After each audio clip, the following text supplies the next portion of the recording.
Hey guys, in this video I'll be showing you how can you fix call recording option not showing on Samsung.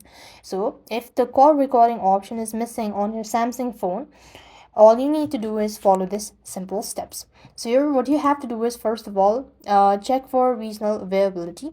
So then call recording functions or functionality might be disabled in your region by either Samsung or your carrier itself. If it's a regional restriction, there is little you can do to enable it through the default settings as well. Apart from it, you could also check your settings, or Samsung phone may not allow call recording when Wi-Fi calling is enabled. So you could do is go to settings and then connections and Wi-Fi calling and toggle it off as well. So you could just go to the settings on your device and then come to network and internet. Here you have these options.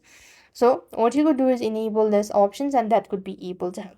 If the options isn't available, then if the native options is still unavailable, you could consider using a third-party app, Cube ACR call recording as a popular options available on Samsung Galaxy Store as well.